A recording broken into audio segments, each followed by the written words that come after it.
여러분, 단 한 번의 만남이 우리의 기도를 완전히 뒤바꿀 수 있을까요? 오늘은 바로 그 이야기를 한번 해보려고 합니다. 두려움에 갇혔던 기도가 어떻게 사명을 향한 외침으로 변하는지 그 놀라운 순간으로 함께 들어가 보시죠.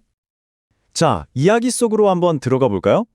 요한복음의 이 구절, 딱 한 문장인데도 그 분위기가 느껴지시나요?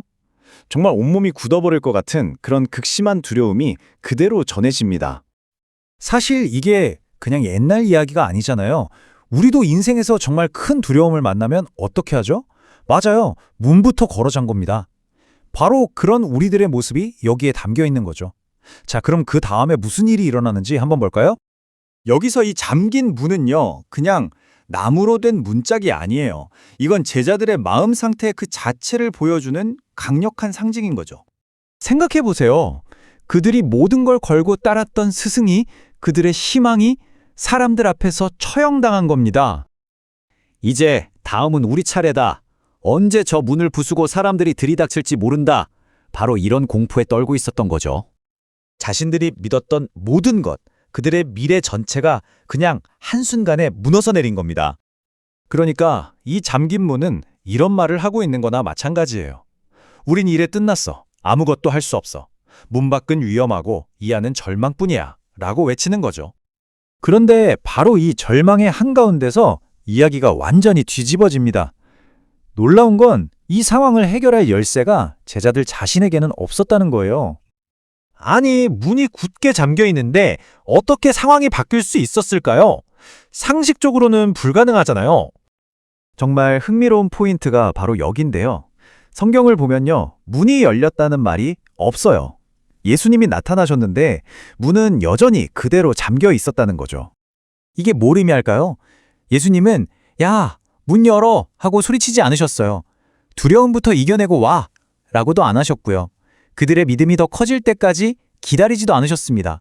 그냥 그들이 가장 약하고 두려움에 떨고 있는 그 모습 그대로 그 자리로 찾아오신 겁니다. 그러니까 핵심은 이거예요. 우리의 두려움이 아무리 커서 문을 꽁꽁 걸어 잠가도 그분의 임재를 막을 수는 없다는 겁니다. 우리가 문을 열어야 그분이 들어오시는 게 아니에요. 그분이 먼저 들어오셔서 우리가 문을 열고 나갈 힘을 주시는 거죠. 자, 그렇게 예수님이 방 안에 들어오셨습니다. 그럼 가장 먼저 뭘 하셨을까요? 바로 평강이라는 단어의 의미를 완전히 새롭게 정의해 주셨어요. 두려움에 떨고 있는 제자들에게 던진 첫 마디, 너희에게 평강이 있을지어다. 근데 여기서 말하는 평강이 대체 뭘까요? 보통 우리가 생각하는 평화는 뭐죠? 문제가 없는 상태잖아요, 그죠? 하지만 성경이 말하는 샬롬, 즉 평강은 다릅니다.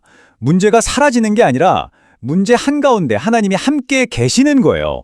상황이 바뀌는 게 아니라 나와 함께하는 분이 바뀌는 거죠. 그래서 이건 외부적인 상황이 아니라 내면의 진짜 현실이 되는 겁니다.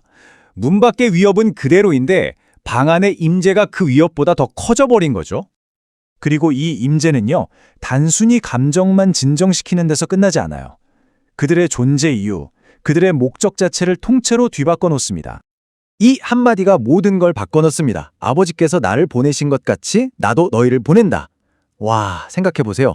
불과 몇 분 전까지만 해도 죽음의 공포에 떨며 숨어있던 그 방이 이제는 전 세계를 향한 미션의 시작점이 된 겁니다. 바로 이 지점에서 기도가 180도 달라집니다. 부활을 만나기 전에는 어땠죠? 주님, 제발 살려주세요. 이 위험에서 저를 지켜주세요. 온통 자기 자신을 지키는 데 초점이 맞춰져 있었죠? 그런데 부활을 만난 후에는 어떻게 되나요? 주님, 저를 보내주세요. 당신의 목적을 위해 저를 써주세요. 기도의 방향이 나를 향한 두려움에서 세상을 향한 사명으로 완전히 바뀌어버린 겁니다. 아니 근데 사람이 어떻게 이렇게 순식간에 바뀔 수 있을까요? 이 엄청난 변화의 동력은 어디서 나온 걸까요?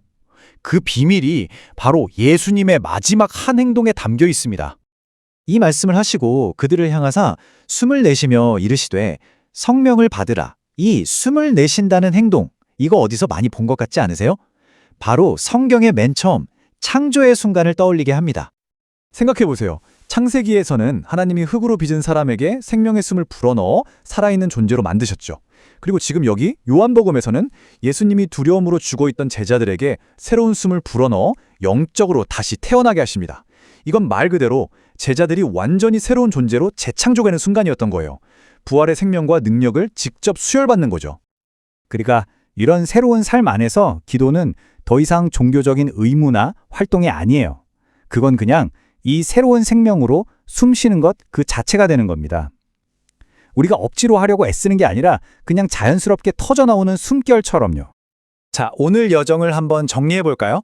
모든 건 두려움으로 잠긴 방에서 시작됐습니다. 그런데 그곳에 조건 없이 신적인 임재가 찾아와 평강을 주었죠.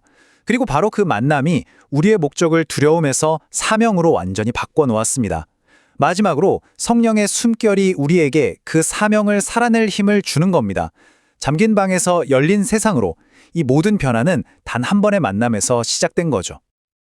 그래서 마지막으로 우리 자신에게 이 질문을 던져봐야 할 것 같습니다. 지금 나의 기도는 부활했습니까? 여전히 두려움의 방 안에 갇혀 있나요?